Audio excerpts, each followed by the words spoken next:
From Washington, D.C., this is Middle East Focus. Hello and welcome to Middle East Focus, a weekly podcast on regional affairs and U.S. policy, produced by the Middle East Institute in Washington, D.C. You can subscribe to Middle East Focus on Spotify, Apple Podcasts, and other podcast providers. I'm Kate Seelye, Senior Vice President at the Middle East Institute, and today we're discussing the upcoming U.S. tour of Little Amal. Little Amal is an internationally celebrated 12-foot-tall puppet of a 10-year-old Syrian refugee girl. Since her creation in 2021, she has traveled to more than 97 towns and cities across the world, carrying a message of hope and compassion for displaced people everywhere. This September, Little Amal embarks on a U.S. tour that will take her to more than 35 cities. It's not her first U.S. appearance. She visited New York last year, but she returns again to the U.S. for a journey that will cover 6,000 miles from Boston to San Diego. She'll also make appearances in Washington, D.C. on September 17th and 19th, where the Middle East Institute is among her many partners.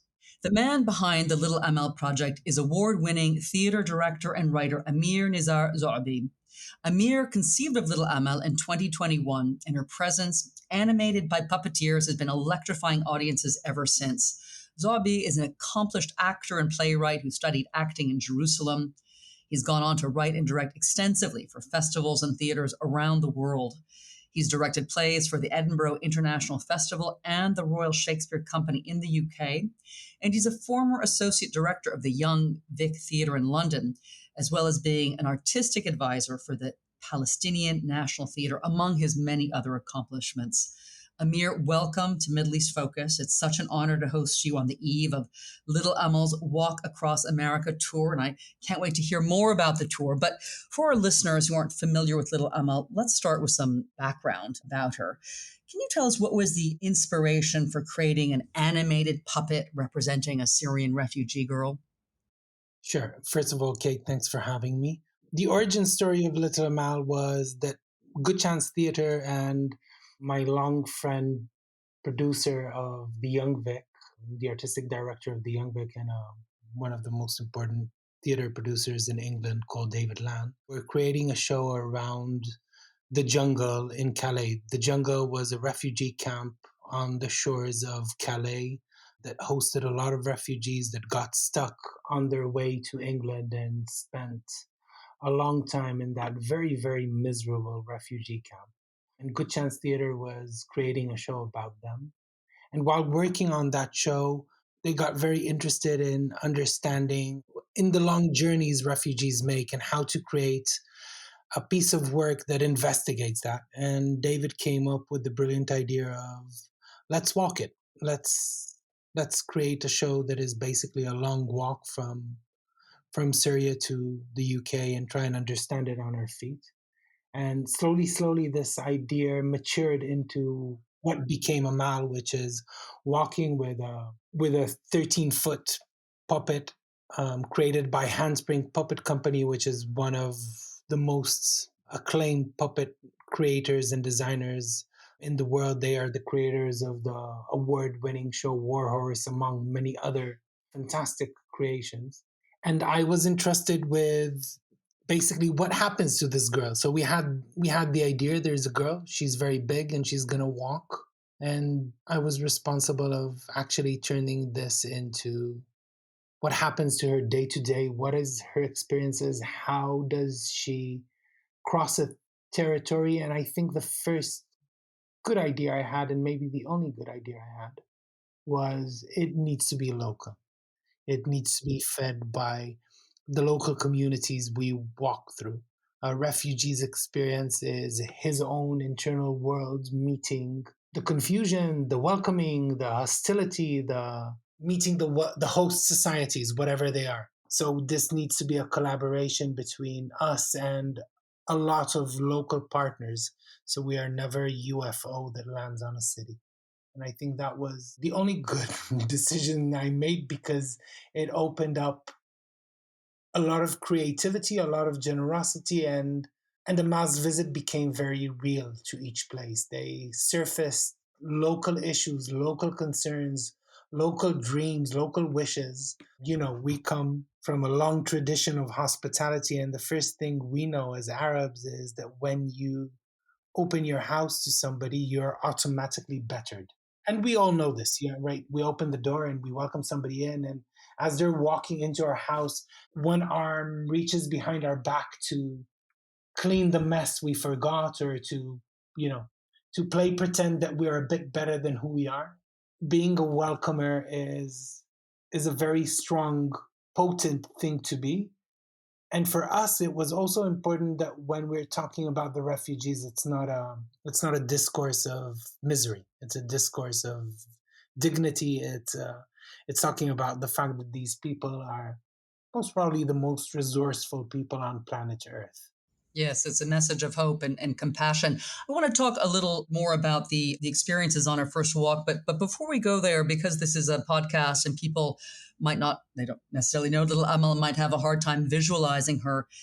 Can you describe her scale, why you decided to make her so large? She's almost intimidating at times.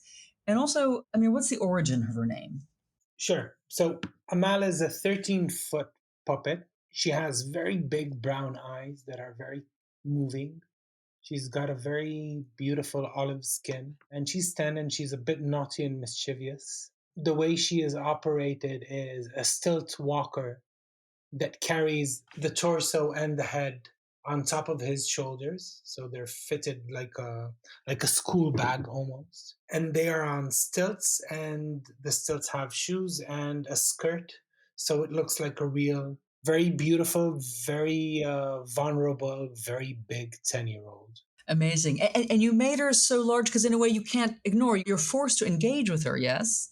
There is something about the fact that refugee children around the world are completely invisible, so the act of making them very visible was important. It's also a proposition for the people to think big. Amal in a public space disrupts the public space. She's too big. She's too big for our streets. She's too big.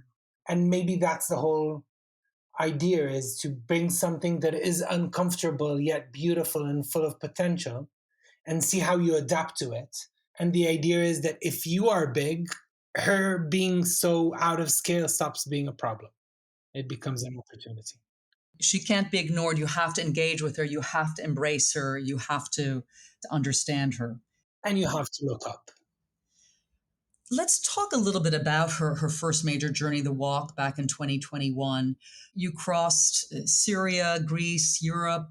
What were some of the highlights of her first appearances? I know you even made it into the Vatican to meet with the Pope. Maybe talk about some of the highlights and really how people were responding to her and engaging with her.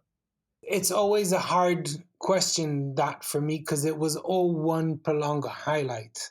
When you're walking through some of the harshest refugee camps in Europe, for a moment there's a glitter of joy in some of these children's eyes, and they run around and they play with her, and they play with her as if she is one of them. So that's fantastic. And then a couple of weeks later, you're in the center of Paris, and lots of people come out and celebrate the fact that she arrived to the city and are actually becoming this big force of welcome and sending a very clear message. There were many, many emotional moments in the first walk and in consequent walks. It never stops to surprise because the effect is immediate. People react to her immediately, and one of the most beautiful things that happens again and again with her is that everybody relates to her as if she is them, as if she belongs to them. She is part of everybody's story. There are many beautiful moments in the walk, and very different. One of them that I'll never forget was we were in Turin about to start a very, very complicated artistic show with lights, and then an unexpected summer rain came and drenched all the equipment, and everyone went home. Everyone except 20 Syrian families that refused to go home because they really wanted to meet her. So despite the very heavy rain, we took her out and we marched with them. And of course, the minute we started marching, the rain went away, and we had a private event for 20 families, and it was like magic. So that was unforgettable. And again, the first moment in St. Paul, the first event in London, where as she was walking out of the cathedral after they opened the doors that are only reserved for the royals here, and she was walking, the Dean of St. Paul said that London is a big city and there's place for everyone. And suddenly the whole audience started singing, Consider yourself from Oliver Twist. Yeah, consider yourself one of us, consider yourself part of the family. And although I'm a tough Palestinian, I started crying like a 10-year-old because it was suddenly such a beautiful, orchestrated, spontaneous. Some of these people that we're singing were a choir that were part of an artistic event that we prepared meticulously. But the truth is the minute they started the first bar, everyone around continued to sing with them, and it became such a beautiful, meaningful moment. So there were many, many moments like that where, although our government really liked the commodity of fear, our streets actually celebrated hope and shared humanity, which was very moving and inspiring. Yes, it's like she brings out the best in people, at a time when sort of anti immigrant sentiment is shed and people relate to her. It's such a powerful piece of theater. But as I understand, she hasn't always been embraced. Is that correct? You faced some anti refugee backlash, as I understand. Maybe you can describe how Little Amal has handled this hostility and how you have responded to it. It's important to say the project doesn't have a political stand and doesn't presume to tell anybody what to think. We are just the guardians of a very big, vulnerable 10-year-old. And we believe that people are decent. And we believe that people, once they meet other people, can think for themselves and not through the multiplication of fear and otherness, right? Yes, we did face some hostilities. In Greece, there was a very ugly moment. But as it was happening, Amal walked through it elegantly and proud. And I think that anybody that was part of that protest also felt, at the same time while they were protesting, also felt a bit silly because they were trying to have an argument with a puppet, which never ends well. The puppet will only always win the argument because how can she not? And there were sporadic moments of people shouting out things, but these are so trivial if I compare them to the overwhelming sensation of welcome and joy that she has brought. Yeah, and our response is also not polemic. The idea is not to create an argument. The idea is to suggest a different way of thinking, and the different way of thinking is the people aren't the problem. The people are people like you. They are not the problem. There's a system that is collapsing. There are bigger problems there, but fix the systems, don't penalize the people. They are not the problem. They shouldn't be victimized or penalized because of world issues, right? A Syrian refugee who's fleeing war is not responsible for the war and has no choice. A farmer that is fleeing hunger is not responsible for climate crisis. He is the victim of it. He shouldn't be victimized twice by treated badly. Exactly, which is, yes, why her message is so powerful. Let's talk about Little Amal's US tour. She makes her first appearance in the US in Boston on September 7th. Tell us a little bit about the thinking behind her first ever US tour, how you made some of the city choices, what are some of the highlights, and what you hope she'll accomplish in the US. The choice of route is partly the choice of story, but it's also the choice of what is the American landscape offer that is connectable in a touring situation. So that's kind of how do you connect the dots in a way that is logistically possible in the time frame you have and still deliver a powerful story. Obviously, the roots includes a lot of the American history, right? We are starting in Boston, and that's not accidental. And we're going through Washington and then up to the Rust Belt and down along the Mississippi to the south and then to New Orleans and from there across the kind of along the border to the southwest. And I think it tells a story of many journeys that happened in in American history. And of course, the United States is unique because the majority of the population are immigrants in and by himself. There's only a very small percentage of the people in the United States are First Nations, and that is their historic land. All the rest are newcomers, some forceful, some by choice, some because they were fleeing persecution. So it's an interesting place to walk in. The States is grappling with the southern border and with a very big immigration story. And a lot of the attitudes that are formulated in the US then percolate and find their way into the rest of the world. So it's important for us to walk and try and understand this where it's happening on our feet with the people. Yes, I gather you're spending quite a bit of time in Texas along the border. Yes, we are. I think the border is one of the most important stories of America today. That's obvious from the political debates in the States. That's obvious from the humanitarian stories that are coming from that region. We are going to spend the last third of the journey in the leg between New Orleans and San Diego. A lot of it is adjacent to the border. We're walking through El Paso and Nogales and Tucson. And I think in today's political climate in the States, that's a very big part of the story.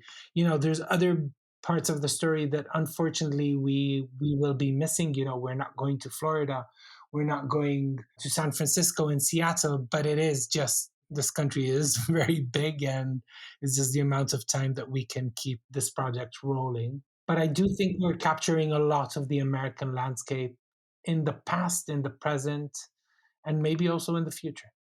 With the intention of increasing compassion for the story of refugees and immigrants. With the intention of creating a space where people can rethink the first instinct, and spend a moment in empathy together with her, with their neighbors, with the children of their community, with strangers that they never met before. One of the great things about Amal's size is that near her we all look very similar.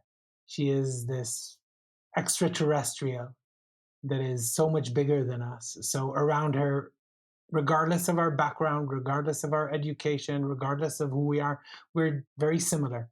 And it's beautiful to see that moment where a whole audience is listening to her thoughts, trying to decipher her story. And suddenly there's 5, 10, 15,000 people that are breathing with her, that are thinking with her. And that's empathy. That's empathy in the making. And we can only hope that this act of empathy is then offered to your neighbor, to the people in need in your community, or to a foreigner that came off a bus a couple of hours ago and is confused and afraid and needs your help. So the US tour, Amir, has more than 300 partners, as I understand, mayor's offices, universities, NGOs, theaters, immigrant groups, and clearly engaging communities is at the heart of Little Amal's mission, as you mentioned earlier. But speak more broadly, if you will, about the role of community and especially youth in Little Amal's engagements. The Little Amal project is all about partnerships. It's all about creating a very, very, very big network that is working together to create a different atmosphere. Youth is crucial.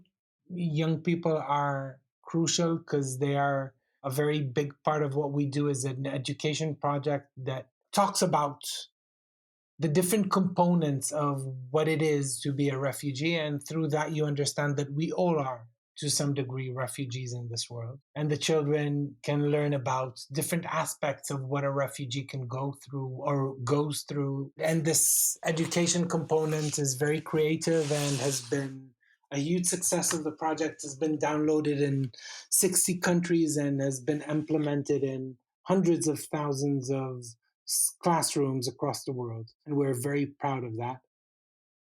And we have a huge network of excellent artistic, cultural institutions and artists that are giving us their time, their generosity, their creativity, their talent, trying to create very, very elaborate, very complicated artistic moments of beauty, telling her story. And the idea is that we co create each one of these events. So In the States, we're creating more than 120 events along the route. And with each one of our artistic partners, we have spent many hours carving very carefully a bespoke event that celebrates the locality, celebrates this group of people in the way they would deal with a 10-year-old that arrives to their city. And the answers are very complicated. The answers are not just happy block parties. The artistic events are complicated and are ambitious and are full of beauty and stories, and some of them are not easy and some of them are very challenging. Um, I can imagine. What are you all doing in Washington, D.C., in the nation's capital? Well, in Washington, we have 7 events along the days that we're in Washington, and we're working with a big range of partners. Shakespeare Theater of Washington, we're working with Georgetown University, with the Washington Arts Performing Center, with the Union Station. So there's a lot of different partnerships in Washington, and we're all going to be creating, I hope, a very meaningful, very profound experience for her in Washington. Part of the experience is also to tackle the politics, is also to try and understand the city as a capital, but also the city as a city where people live. So we'll be in Anacostia meeting people and meeting communities. We'll also walk towards the capital to meet officials in the event that Georgetown is creating. And in the event that the Shakespeare Theater and the Washington Performing Arts are creating, we start in the White House and we continue into the city, where she learns about the different cultural assets of the city. So I think Washington is unique because it is a capital. It's also not just the capital of the United States, it's also, in many ways, the center of the world. Yes, I understand you hope to speak to some Congress people, and I wish little Amal luck with that. Finally, Amir, tell our audience more about you, what drives your passion for working on Little Amal, and how do you see both Little Amal and yourself growing and evolving? I think this is a complicated question for any artist, but I want to believe that what we do matters, even if it's very humble. And I don't think we're changing the world, but I think we're challenging some aspects in it. Amal has been an unbelievable experience. More than 1 billion people have been exposed to the project since we started, through social channels, through TV, through news, through meeting her live on the street. So these are mind boggling numbers. Um, and for me, the Amal mission is also very personal. I'm a Palestinian. I grew up in Palestine. I lived in Palestine all my life. It's my country. And our refugee story is still to be solved. So there's a very personal aspect in creating Amal for me. Will she be getting older, or do you think she's going to? No, I think she stays 10. I think she stays 10 like Peter Pan. Also because walking around with a teenage puppet seems like a nightmare. So for myself that headache. Very good point. I understand Little Amal also raises money for refugee children. How can listeners support Little Amal's mission? So one of the most important aspects of this walk is that we are raising money together with an unbelievable humanitarian group called Choose Love, who support more than 80 different grassroots organizations in different places around the world. And what they do matters. What they do matters for people, really. They help people on the ground in need now. So we're using Amal as a way to raise awareness to what Choose Love do. One of the great things about Choose Love is that the money that is collected goes straight to where it needs to go. There's no big fancy offices anywhere. So it's mission driven and it's very, very precise. And every dollar we will fundraise for Amal will go into helping people on the ground. So the Amal Fund is a way to help people for real. And yeah, maybe that's the most important thing. In many ways, all the Amal events are free and open for everyone to come and visit. And if you come and walk with us and you enjoy this free event and this free afternoon, if you can and you have the ability to support Choose Love, that then will support other people that are in dire need, that need support and help in these very difficult moments in their life. Because, of course, being a refugee is a dire circumstance. It's not who you are. A constant struggle, yes. Well, Amir, good luck with the US tour. I can't wait to engage with Little Amal in Washington, D.C. on September 17th and 19th. I know this is going to be a huge success, and really hats off to you for this brilliant vision. That's all the time we have this week. So thank you so much, Amir, for joining us today. I want to encourage our U.S. listeners to go to the website walkwithamal.org to learn more about when Little Amal is coming to your town, so you too can welcome her. Once again, she's making appearances in D.C. on September 17th and 19th. So thank you to our listeners for tuning in, and to our production team for their work on this week's episode. You can follow MEI on Twitter, Instagram, Facebook, and YouTube, and subscribe to our email newsletters for the latest analysis and information about upcoming events. I'm Kate Seelye. We'll see you next week. This has been a presentation of the Middle East Institute. To support MEI's programs and podcasts, please donate at www.mei.edu. Thank you for your support.